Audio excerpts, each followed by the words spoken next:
दोस्तों, question number आज हमारे पास है 33। ग्राउंड स्टेट इलेक्ट्रॉनिक कॉन्फ़िगरेशन हमें दे रखा है टाइटेनियम का, जो ये है, ठीक है ना। Which state in the standard spectroscopic notation is not possible in this configuration. वो कह रहा है कौन से स्पेक्ट्रोस्कोपिक नोटेशन पॉसिबल नहीं है। समझ में आ गई बात? तो हम स्टार्ट करते हैं। अब देखो ये हमारे पास क्या है, 3d2 4s2 है। देखो इसमें 2 इलेक्ट्रॉन होने चाहिए तो है, तो इसकी वजह से स्पेक्ट्रोस्कोपिक टर्म नहीं आएंगे बिल्कुल भी। तो किसकी वजह से स्पेक्ट्रोस्कोपिक टर्म्स आएंगे मेरे पास स्पेक्ट्रोस्कोपिक टर्म्स आएंगे d² की वजह से, ठीक है। तो सोल्व करते हैं हम अपना क्वेश्चन को, 1 मिनट। हाँ, अब देखो इक्विवेलेंट इलेक्ट्रॉन से ध्यान रखना। L1 कितना है 2, L2 भी कितना है 2, क्योंकि 2 इलेक्ट्रॉन है ना D में, और दोनों के लिए L का वैल्यू 2 2 आएगा। आपको पता होगा D के लिए वैल्यू 2 होता है। तो मेरे यहाँ से total angular orbital angular momentum कितना आएगा, मिनिमम वैल्यू 0 आएगी, ठीक है। मैक्सिमम वैल्यू कितनी आएगी, 4 आएगी। तो ये 1 2 3 और ये आएगा 4, ठीक है। इसी तरीके से S1 जो होगा 1/2, S2 कितना आएगा, ये भी 1/2। S मेरे पास कितना होगा, मिनिमम में 0 होगा और मैक्सिमम कितना होगा, 1 होगा, ठीक है ना। मल्टीप्लिसिटी इस केस में देखो मल्टीप्लिसिटी क्या आएगी, 2s + 1, यहाँ ये रखेंगे 0 तो 1, ठीक है, और 1 रखेंगे तो कितना आएगा 3। तो मल्टीप्लिसिटी 1 × वो 1,3 आ गई।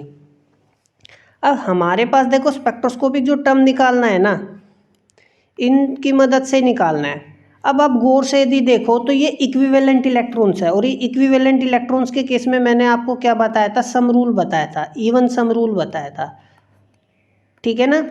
क्या बताया था, इवन सम रूल। जहाँ पे हम L + S इवन होगा तो आगे बढ़ेंगे, कंसीडर करेंगे, नहीं तो नहीं।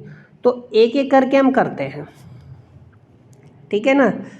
अब देखो जब S और L, देखो S एक बार हम 0 ले लेते हैं, L क्या होगा, 0 हो सकता है, 1 हो सकता है, 2 हो सकता है, 3 हो सकता है, 4 हो सकता है।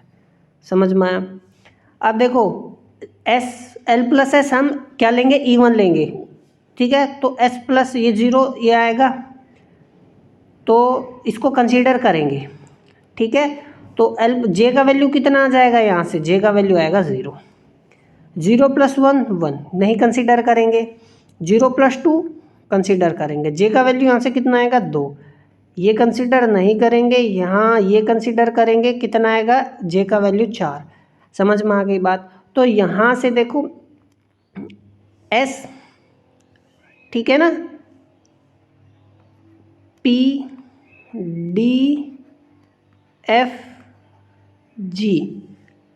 अब देखो ये तो हमें कंसीडर ही नहीं करनी है ना। L का वैल्यू S 0 के लिए S होता है ना, 2 के लिए D होता है, 3 के लिए F होता है, 4 के लिए G होता है।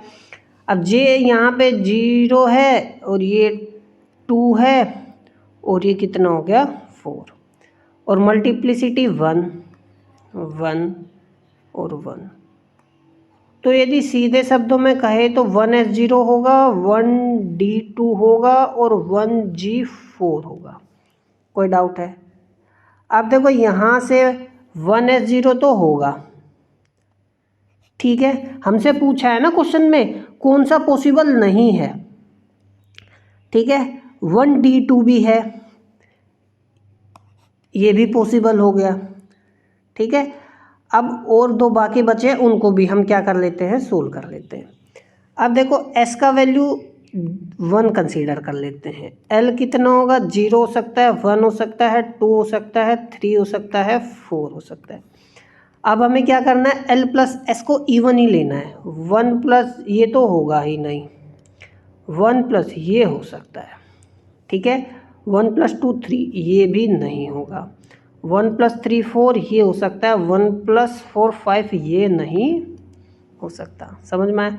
तो जे निकालना है तो 1+1 इवन में ही लेना है हमें। तो जे की वैल्यू देखो, ये केस होगा एक, तो ये केस होगा, ठीक है ना।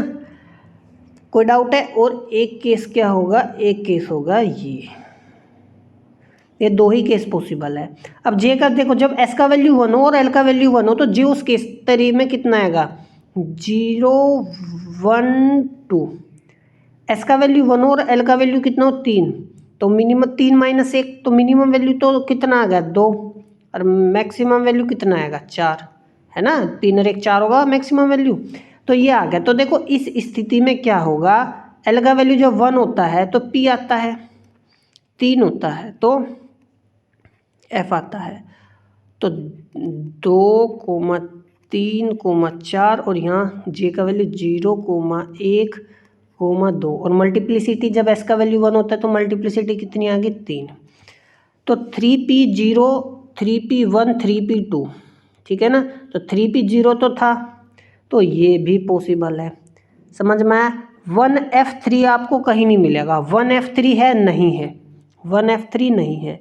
अब देखो ना, आप इस क्वेश्चन को हम वैसे भी कर सकते थे, क्योंकि देखो मल्टीप्लिसिटी 1 यही पॉसिबल था, इसमें f नहीं आया, तो इसका मतलब यही मेरा आंसर होगा, क्योंकि उसने पूछा ना कौन सा पॉसिबल नहीं है, तो यही आंसर हो जाएगा, क्योंकि आगे तो मल्टीप्लिसिटी 3 होने वाली थी। समझ में आ गई बात? तो ये मेरा क्या हो जाएगा, आंसर है।